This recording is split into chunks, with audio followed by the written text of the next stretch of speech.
So after the brief interlude with the having to move the dogs, this is basically the second half of video number 3 on objections to the enhancement enterprise. And in what's remaining here, what I want to do is talk about the last 2 objections. Objections based on accounts of human nature, and conservative objections to the enhancement enterprise. Both of these are actually, I think, in some sense, much more simple to kind of just get a grip on and distill in a very short way what is being made about. Now, Buchanan talks in depth about considerations from human nature, but I actually think that in some sense his rhetorical strategy or his arguments are quite clear here.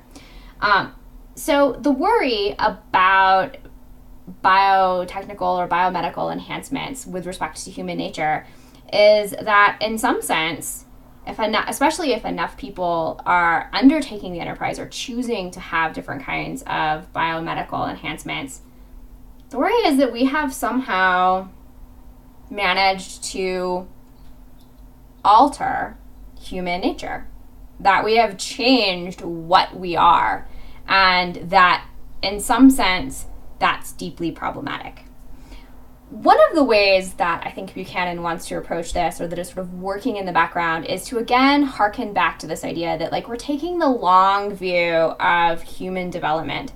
And of course, the idea here is that human beings have always changed our capacities for what we can be and do. And in some sense, some of those changes have had real effects on our biology. And that the only real significant difference with what we're doing today is that we're able to do it more quickly, deliberately, and in line with our values. So in some sense, he wants to say, I don't know what the problem is here. Now, there are some people who are going to have deep concerns about any kind of change to human nature simply because there are worries about hubris and arrogance and people making mistakes. And I think that is something that Buchanan really wants to take on and say, yes, this could be a deep problem for the enhancement enterprise, that, we have to make sure that we don't mess it up and create different kinds of negative unintended consequences of what we're doing.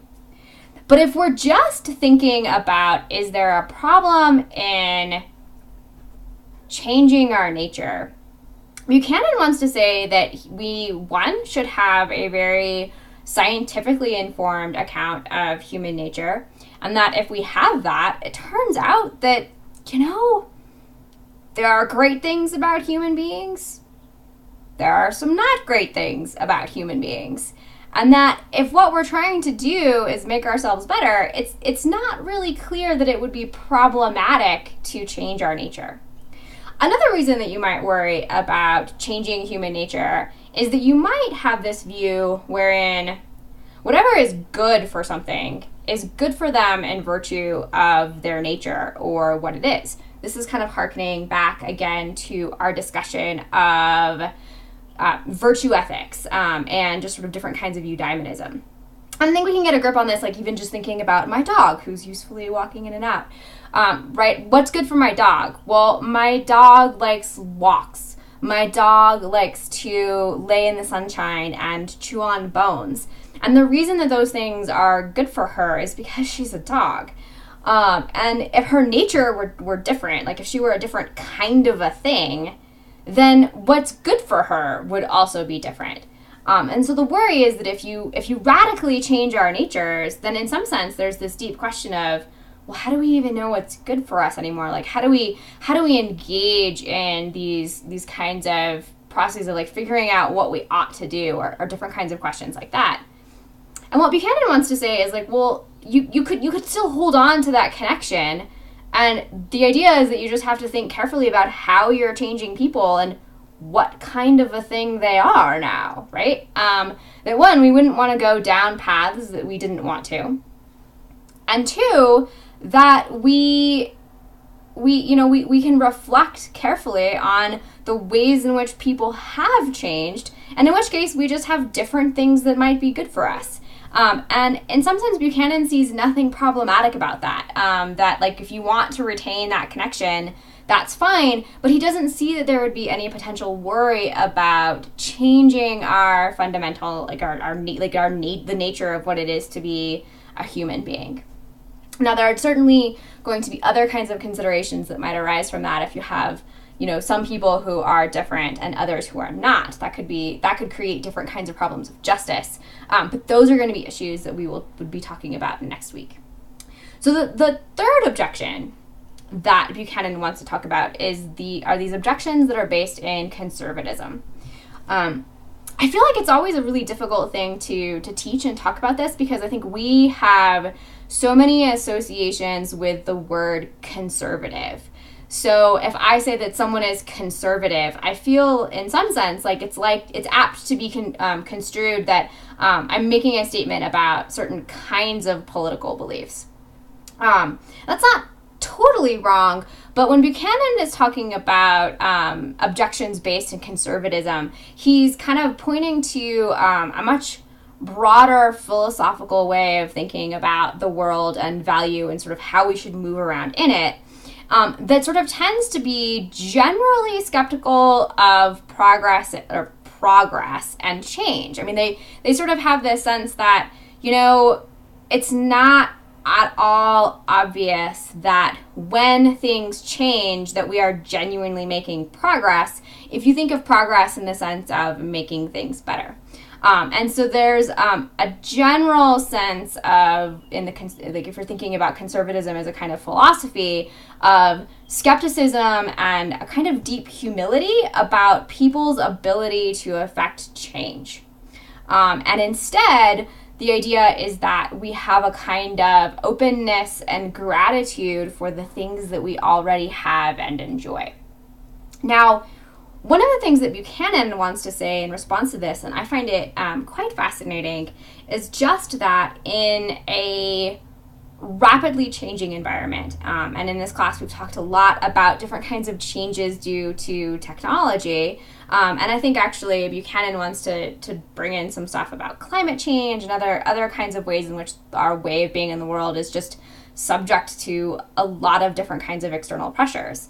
He thinks that actually, if you had the conservative view and you wanted to think that what you wanted to do was actually kind of keep things the same, it might be the case that human beings would need to adapt more quickly, which in some sense would involve a different kind of, like using technology to try to enable that process and make it better.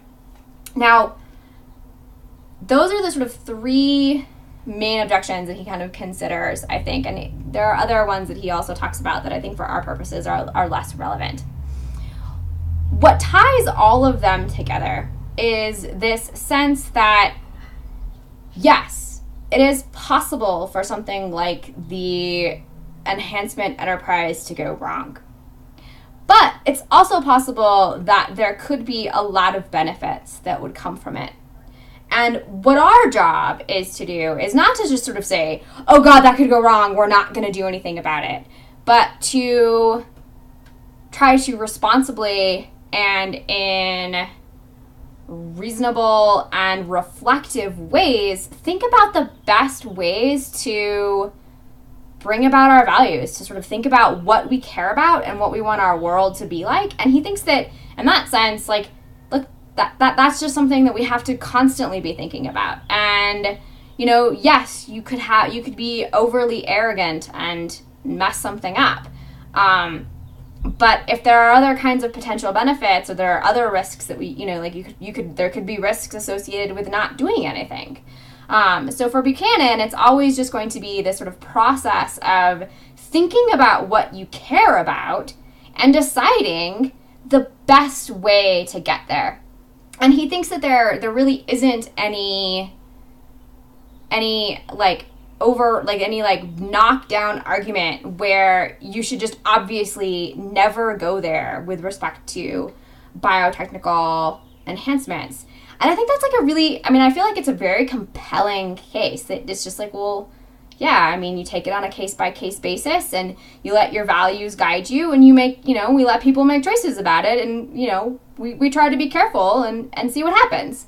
And of course, next week, we're going to be talking more about the different kinds of principles for larger groups, sort of like the institutions and the policies that he thinks should guide that enterprise.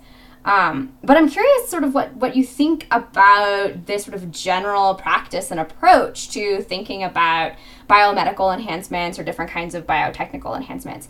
I have a lot of students who sometimes have a hard time articulating, but still feel very strongly that they would just know they would never elect to do something like that. And I'm always really interested. I think it's really helpful for us to sort of have that discussion and think about all of the different reasons that might be involved.